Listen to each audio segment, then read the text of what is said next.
नमस्कार, नई परख के राष्ट्रीय मुद्दा कार्यक्रम में आप लोगों का स्वागत है। और आज हम अभय कुमार दुबे से बातचीत करेंगे रोज की तरह ही देश की राजनीति के बारे में। और बातचीत को आगे बढ़ाने से पहले मैं सभी दर्शकों से कहूँगा कि वो नई परख के साथ जुड़े। अभय सर नमस्कार। नमस्कार। नीतीश कुमार के खिलाफ जिस मानसिक युद्ध की आप बात करते रहे पिछले कई दिनों से, क्या अभी भी आप अपने उस विश्लेषण पे कायम हैं या आज के दिन में, हालांकि अभी तक कुछ ऑफिशियल नहीं हुआ है, ऐसा लगने लगा है कि नीतीश कुमार जी सच में इस बार पाला बदल ही लेंगे, जो कई दिनों से कयास चल रहा है? आपको क्या लगता है? देखिए, ये तो मेरा आकलन है और आकलन गलत भी हो सकता है। मुझे लगता है कि नीतीश कुमार अगर इस बार पाला बदलेंगे, तो नीतीश कुमार अपने आप को खत्म कर लेंगे और उसके बाद दोबारा कभी वो किसी भी पाले में जाने योग्य नहीं रहेंगे। क्योंकि अभी तक लालू यादव की तरफ से, उनके कैंप की तरफ से ऐसी किसी भी हरकत या ऐसी किसी भी गतिविधि की खबर नहीं आई है, जिससे भारतीय जनता पार्टी का वो आरोप सही साबित हो सके कि लालू यादव नीतीश कुमार के नीचे से कुर्सी खींच लेने वाले हैं। क्या आपको आप बता सकते हैं कि ऐसा कोई परिस्थितिजन्य प्रमाण ही सही? इन मामलों में दस्तावेजी प्रमाण तो होते नहीं है, लेकिन सर्कमस्टेंशियल एविडेंस होती है, इससे लगेगा कि भाई लालू यादव की तरफ से इस तरह की कोशिश की जा रही है। नहीं, भाई एक तो आज आखिरकार ऐसा क्यों? जी। नीतीश कुमार पलटी मारेंगे तो उसकी कोई एक मजबूत वजह होनी चाहिए ना। दो कारण बताए जा रहे हैं। एक कारण तो ये कहा जा रहा है कि नीतीश कुमार की खुद की पार्टी में एक बड़ा तबका ऐसा है जो लंबे समय तक भाजपा के साथ रहा है और उसको अब लगता है कि शायद वो उन्हीं के साथ रहकर चुनाव जीत पाएंगे। और दूसरा कारण लोग ये कह रहे हैं कि राष्ट्रीय जनता दल की तरफ किसी न किसी तरह से एक दबाव पड़ रहा है कि तेजस्वी यादव को आप मुख्यमंत्री बना दीजिए।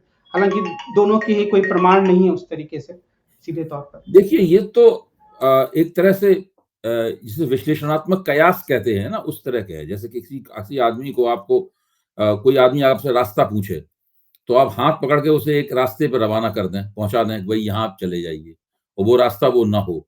तो ये तो इस तरह से बात कही जाती है कि भाई वहां पे अंदर ये हो रहा है, यहाँ पे अंदर ये हो रहा है, लेकिन इसका कोई सबूत तो हम लोगों के पास है नहीं। भारतीय जनता पार्टी ये चाहती है कि इस तरह का माहौल बने और इस तरह के माहौल में एक लगातार भ्रम पैदा हो, क्योंकि बिहार उसके लिए एक बहुत ही नाजुक मुकाम है भाजपा के लिए, और महाराष्ट्र भी उसके लिए एक नाजुक मुकाम है। यहाँ तक कि उत्तर प्रदेश में अगर मायावती को प्रबंधित नहीं किया जाता, तो उत्तर प्रदेश भी एक नाजुक ज़मीन बन जाएगा भाजपा के लिए।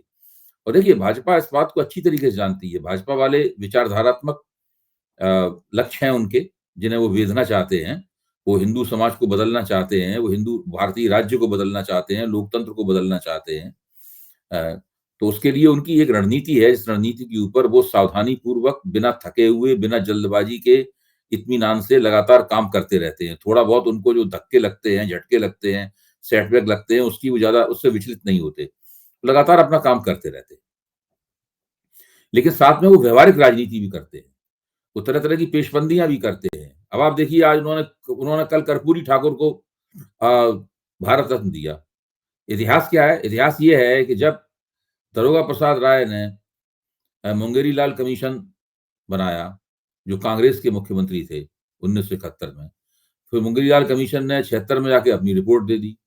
78 में कर्पूरी ठाकुर ने उस रिपोर्ट को मंजूर कर लिया और उसके आधार पर कर्पूरी फार्मूले का एक आरक्षण का पूरा ताना-बाना तैयार किया उन्होंने। तो उसका सबसे ज़्यादा विरोध करने वाले कौन थे? उसका सबसे ज़्यादा विरोध करने वाले भारतीय जनसंघ के लोग थे, जो जो जिन्हें कायदे से कर्पूरी ठाकुर का समर्थन करना चाहिए था इस प्रश्न के ऊपर, गठजोड़ के मुताबिक। उन्होंने इतना ज़बरदस्त विरोध किया कर्पूरी ठाकुर का कि कर्पूरी ठाकुर की सरकार गिर गई। तो आप पूरा इतिहास इन लोगों का अगर आप देखें, तो आप पाएँगे कि इन्होंने कभी भी सामाजिक न्याय के किसी प्रश्न का कभी कोई उस तरह से समर्थन नहीं किया है। इसका मतलब ये नहीं है कि वो शूद्र जातियों को अपने पक्ष में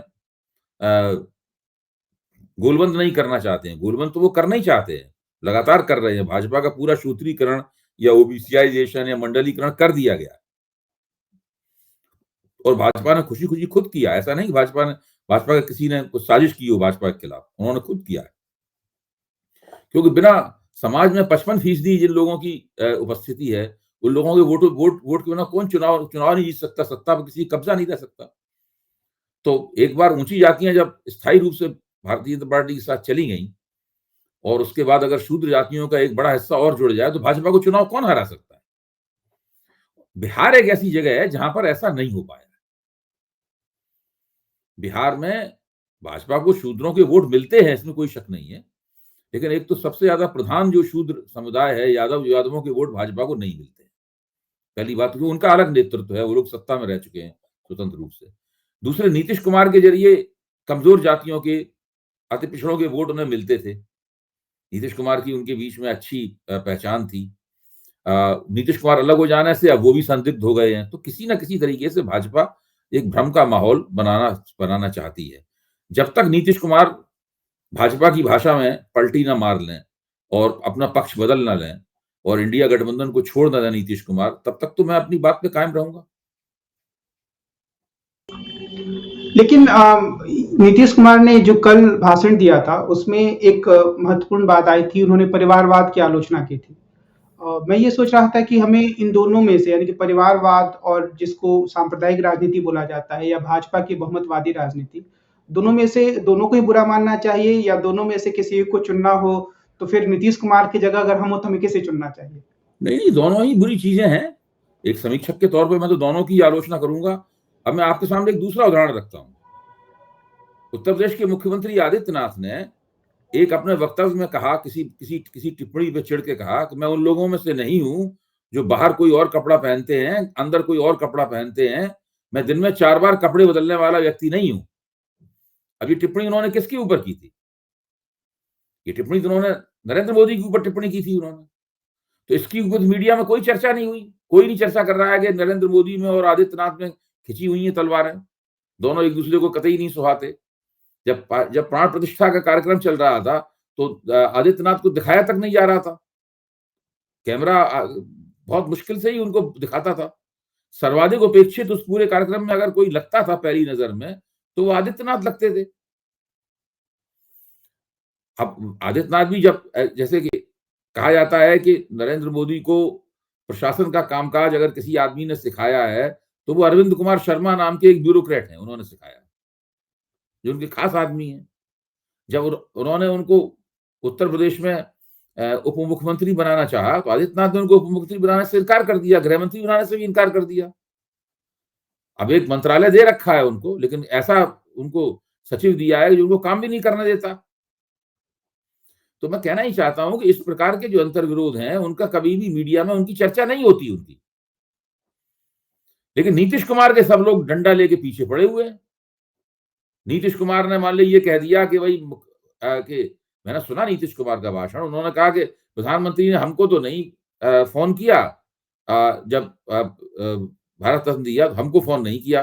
तो तुरंत इसका मतलब ये निकाला गया कि अच्छा, वो चाहते थे कि वो प्रधानमंत्री उनको फोन करें। ये तो मतलब निकालने की बात, मुझे तो उनके लहजे में लगी नहीं ये बात कि वो चाहते थे। मतलब उनके कहने का मतलब ये था कि हम 2007 से लगातार मांग कर रहे हैं कि उनको दिया जाए, न कांग्रेस की सरकार ने दिया, न भाजपा की सरकारों ने दिया। फिर उसके बाद उन्होंने ये बात कही। कहने का मतलब ये मतलब भी निकाला सकता है कि जो व्यक्ति इतने दिनों से लगा हुआ था, उसको फोन करके बताने की बजाय किसी और को फोन करके उन्होंने बताया।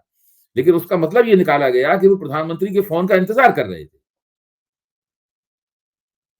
तो इन सब बातों का जोड़ बाकी करके मतलब ये निकाला जाता है कि वो पलटी मारने वाले हैं। बड़ी तेजी के साथ ये माहौल बनाया जा रहा है। मेरी बात, बहुत सी बातें मेरी गलत हुई हैं। मैं तो एक समीक्षक हूं। मेरे पास कोई जासूसी एजेंसी तो है नहीं जो अंदर जाके मैं लोगों को भेज के पता लगा लूं कि भाई क्या होने वाला है, क्या नहीं होने वाला है।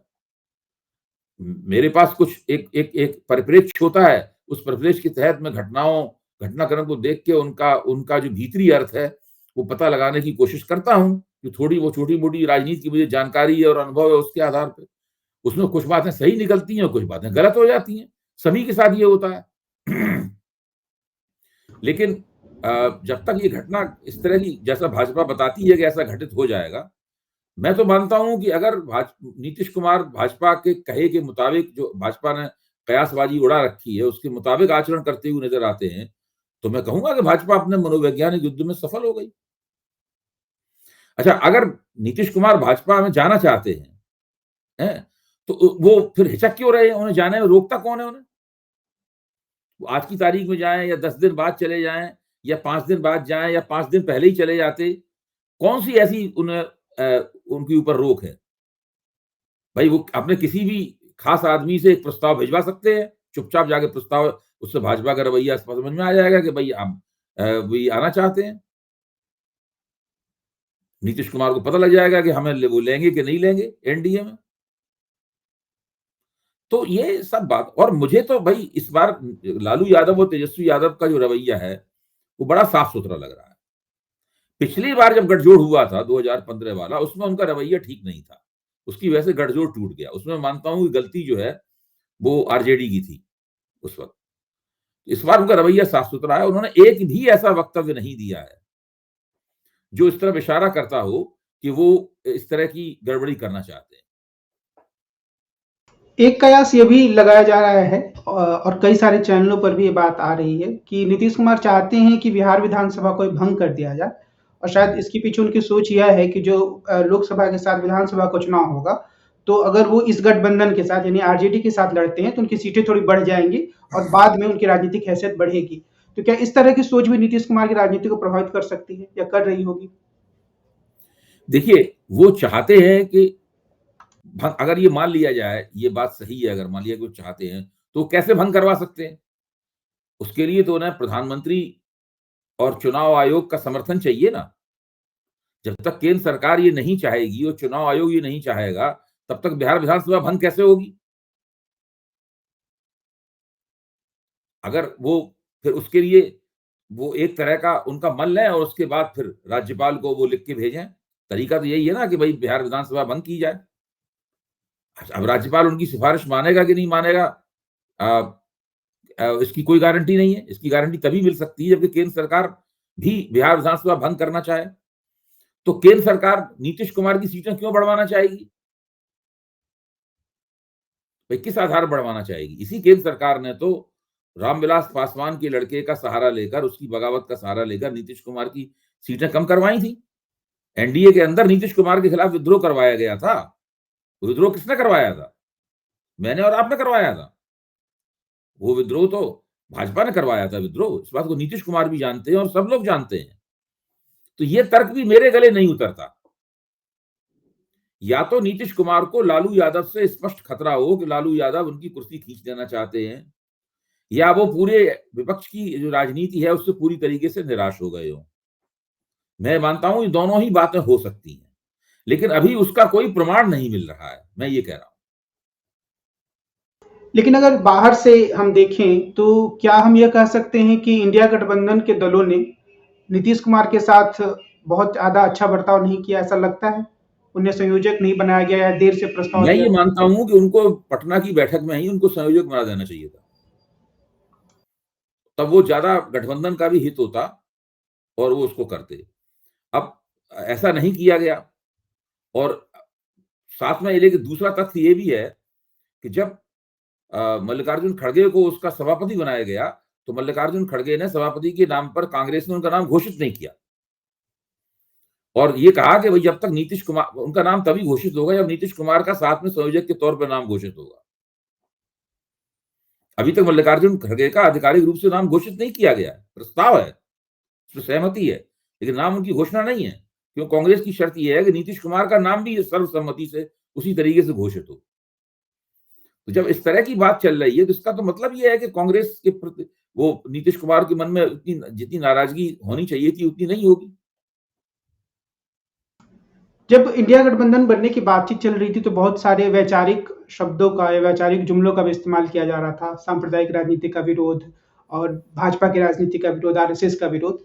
लेकिन क्या जब वास्तविक धरातल पर राजनीति आई तो हर घटक दल अपना इलाका कैसे सुरक्षित रहे और थोड़ा सा बढ़ जाए, इसी की चिंता में रह गया और बड़े मुद्दे ऐसा लगता है पीछे छूट गए, जो उनके लिए बड़े मुद्दे थे?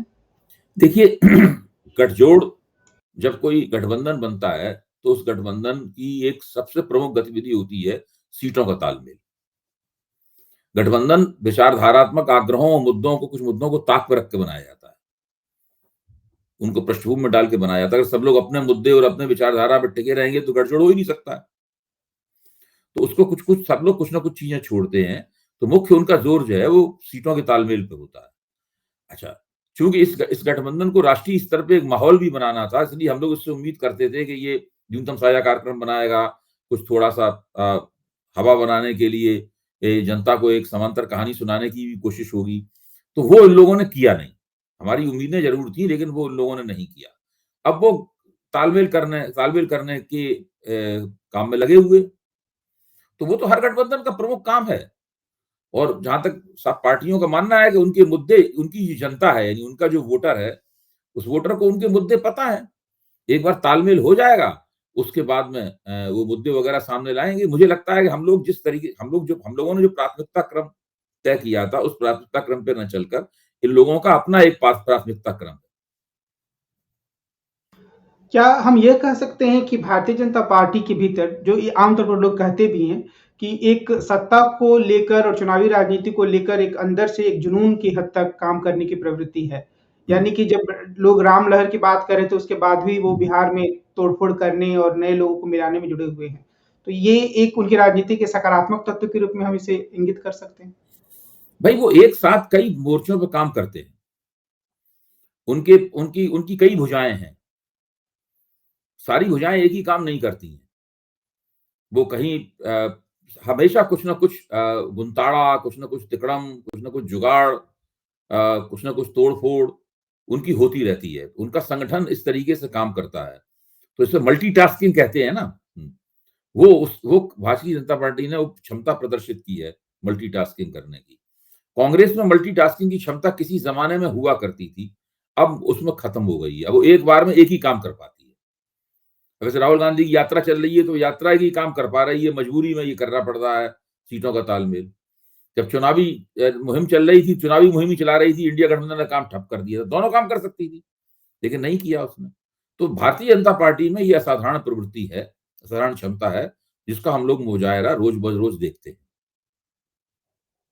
यहाँ से इंडिया गठबंधन का भविष्य कैसा दिखता है? कुछ समीक्षक बोलते हैं कि शायद ये मई से पहले ही बिखर जाए। आपको क्या लगता है? तो इंडिया गठबंधन की एकता टूट जाएगी, इसकी भविष्यवाणियां तो बहुत दिनों से हो रही हैं।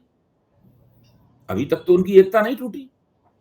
मैं फिर कह रहा हूं, मेरी ये राय भी गलत साबित हो सकती है, लेकिन सवाल ये है कि मैं अपनी राय किसी आधार पर बनाता हूं, और अगर गलत साबित हो जाएगी तो मैं उसमें संशोधन करूंगा और ये समझने की कोशिश करूंगा कि मेरी राय गलत क्यों साबित हुई। आखिरकार वो कौन सी बात थी जो मैंने नहीं समझ पाई। तो आत्मरक्षा की प्रवृत्ति सब लोगों में होती है, नेताओं में भी होती है, पार्टियों में भी होती है। अगर विपक्ष अपनी एकता को तोड़ देगा अपने ही कुछ सदस्यों के की वजह से, तो इसका मतलब ये होगा कि भाई इनमें आत्मरक्षा की उस तरह की स्वाभाविक प्रवृत्ति नहीं है, जिस तरह की प्रवृत्ति हम लोग मानते हैं कि इनमें होनी चाहिए। विपक्ष अगर अपनी एकता को तोड़ देगा, तो इसका सीधा मतलब ये होगा कि वो भारतीय जनता पार्टी के लिए मैदान साफ कर देगा। 2024 की लड़ाई में कोई टक्कर रह ही नहीं जाएगी। अभी क्या स्थिति है आज की तारीख में? आज की तारीख में स्थिति यह है कि जो 11 राज्य थे, जो भारतीय जनता पार्टी का मुख्य कैचमेंट एरिया था, उन 11 राज्यों में से 3 राज्य ऐसे हैं जो अब उस कैचमेंट एरिया के बाहर नजर आते हैं। बिहार, कर्नाटक, महाराष्ट्र, ये 3 राज्य ऐसे हैं जहां पर भाजपा को लगता है, भाजपा के समर्थकों को भी लगता है कि आसानी से वहां पर 91%, 95% स्ट्राइक रेट नहीं हो पाएगा, कुछ कम होगा वहां पर स्ट्राइक रेट, और भाजपा का पूरा फोकस वहीं पे है। कर्नाटक को वो साधने की कोशिश कर रही है देवगौड़ा के साथ में तालमेल करके, कर्नाटक को इस तरह साधने की कोशिश कर रही है, और बिहार में साधने की कोशिश कर रही है नीतीश कुमार की साख को कैसे गिराया जाए, कैसे उनको एनडीए से, इंडिया गठबंधन से छीना जाए, वो कोशिश यहाँ पे चल रही है। और वहां पर 2 पार्टियां तोड़ चुकी है वो, महाराष्ट्र में उस दोबारा स्ट्राइक रेट को दोबारा हासिल करने के लिए, और राहुल नार्वेकर के उस फैसले के जरिए उसने शिवसेना के जो उद्धव ठाकरे के लोग थे, उन लोगों को भी एक तरह से एकनाथ शिंदे की बात मानने के लिए तकनीकी रूप से मजबूर कर दिया है। और अब राहुल नार्वेकर को एनसीपी पर भी फैसला देना है। वो देखिए किस तरह का फैसला आता है। तो ये तीनों राज्यों में भाजपा का खेल चल रहा है। हालांकि नार्वेकर के फैसले का एक पहलू ये भी था कि अगर वो शिंदे गुट को अयोग्य घोषित नहीं करते हैं, तो स्वाभाविक रूप से उनको ठाकरे गुट को करना चाहिए था, जो बाल उद्धव ठाकरे का था।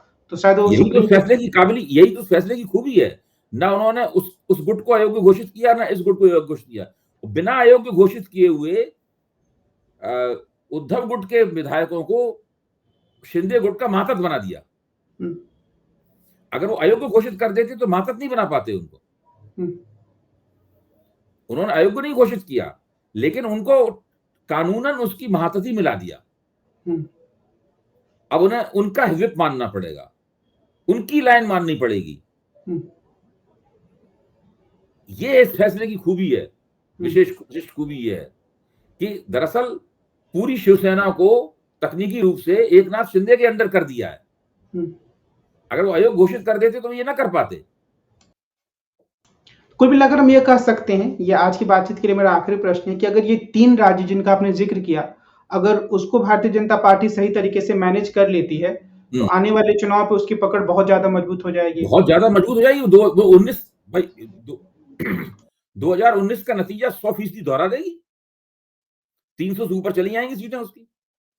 अगर 3 राज्यों को प्रबंधित नहीं कर पाती है, और चौथा राज्य उसने उत्तर प्रदेश भी जोड़ दिया कि मायावती को अभी उसने प्रबंधित जो कर लिया है। अगर वो अभी कल आपने इंडियन एक्सप्रेस सुधा पाय का लेख पढ़ा होगा, सुधा पाय का। सुधा पाय, मैं उनकी बड़ी इज्जत करता हूं, उन्होंने बहुत काम किया है जो दलित राजनीति के ऊपर। हम सब लोगों ने उस काम को पढ़ा भी है। तो वो पूरा मायावती के वक्तव्य की व्याख्या कर रही है, उसके अंदर वो समर्थनकारी व्याख्या कर रही है और दिखा रही है क्यों मायावती का वक्तव्य ठीक है। यही पूरा उसमें दिखाया गया। और बहुत सारी जो राजनीति की दूसरी बारीकियां हैं, उनको या तो उन्होंने जानबूझ के छोड़ दिया है, या उनकी मायावती को सही समझने की चक्कर में वो उसको देखने से चूक गई हैं। मसलन वो ये कहती हैं, मैं आपको एक उदाहरण देता हूं। वो ये कहती हैं कि जब 2019 में सपा और बसपा के अंदर लोकसभा चुनाव में गठजोड़ हुआ, तो वो गठजोड़ विफल हो गया।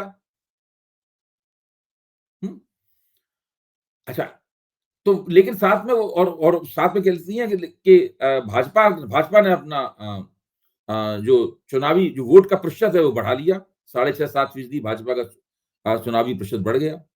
लेकिन ये बताने से चूक जाती हैं कि भाजपा के वोट 7% बढ़ गए, लेकिन भाजपा की 10 सीटें कम हो गई। कैसे कम हो गई भाजपा की 10 सीटें? भाई, भाजपा ने 2014 में जो सीटें जीती थी, 73 सीटें जीती थी, इस बार 63 सीटें जीती उसने। तो 10 सीटें, जब 7% वोट बढ़ गया, तो 10 सीटें कैसे कम हो गई? इस बात को और 10 सीटों में सारी सीटें वो मायावती को मिली। तो उस पूरे गठजोड़ का नेट फायदा मायावती को हुआ, जिसको ना मायावती स्वीकार कर रही हैं, ना उनकी समर्थक बुद्धिजीवी हैं सुधा पाए वो स्वीकार कर रही हैं उसको। तो इस प्रकार से सारे खेल चल रहे हैं। इन खेलों को समझना बहुत जरूरी है। और जब तक एक कोई ठोस प्रमाण ना मिले, कम से कम मैं तो अपनी राय बदलने वाला नहीं हूं, और मुझे अपनी राय बदलने में कोई संकोच नहीं है, और गलती को मानने में भी मुझे कोई संकोच नहीं है। एक समीक्षक की सीमाएं होती हैं, और उन सीमाओं को मैं समझता हूं। और जब गलती हो जाएगी तो मैं फिर नए सिरे से सोचूंगा, और ये समझने की कोशिश करूंगा कि मुझसे गलती क्यों हुई, मैं क्या देखने से चूक गया, या मैं किसी नेता को समझने से चूक गया, किसी राजनीतिक प्रवृत्ति को समझने से चूक गया, नेताओं की क्या मजबूरियां होती हैं, पार्टियों की क्या मजबूरियां होती हैं, उसको समझने से मैं चूक गया। जी। इसीलिए मुझे ये भी लगता है कि क्या जो केंद्रीय एजेंसियाँ हैं, ईडी जैसी एजेंसियाँ, वो भी राजनीति में जो भूमिका निभा रही हैं, उसके कारण ही बहुत सारी चीज़ें बदल रही हैं या भाजपा के पक्ष में जा रही हैं। वो तो बाकायदा एक औजार है ना, उसके जरिए दबाव पैदा किए जाते हैं, मजबूर किया जाता है, लोग बचाव में चले जाते हैं। मायावती को जिस तरह प्रबंधित किया गया है, उसमें ईडी की भूमिका है, सरकारी एजेंसियों की भूमिका है। कुछ लोग टीएमसी के बारे में भी ऐसी बातें कह रहे हैं। हो सकता है सही हो सकता है गलत हो, जो कि वहाँ भी अभिषेक देखिए, बनर्जी काफ़ी मायावती असर। खास तौर से, जिसको अंग्रेजी में वल्नरेबल कहते हैं, वो खास तौर से मुश्किल की शिकार है। उतनी मुश्किल की शिकार ना अखिलेश है, ना ममता बनर्जी है। हुँ, भाई, संपत्ति से ज्यादा आमदनी का तो आरोप, आय से ज्यादा आमदनी का आरोप तो अखिलेश के ऊपर भी है, उनके खिलाफ भी डोसियर है सरकार हुँ, के पास। हुँ, लेकिन वो सरकार से इतने दबे हुए क्यों नहीं है? इसलिए कि वो इतनी मुश्किल की शिकार नहीं है। मायावती का 2007 के बाद से ग्राफ लगातार गिर रहा है नीचे, और उनको लग रहा है कि, और उसको सुधा पाई ने भी स्वीकारा है कि उनका जनाधार जो है कुछ भाजपा की तरफ जा रहा है ज्यादातर, और थोड़ा बहुत अखिलेश की तरफ भी जा सकता है। इससे वो डरी हुई, घबराई हुई है, ऐसा सुधा पाई का कहना है। तो दर्शकों के लिहाज से अगर आप इस बात को थोड़ा स्पष्ट करें कि क्या सुधा पाई ये मानती हैं कि वो अकेले लड़ेंगी तो उनका ग्राफ बढ़ेगा?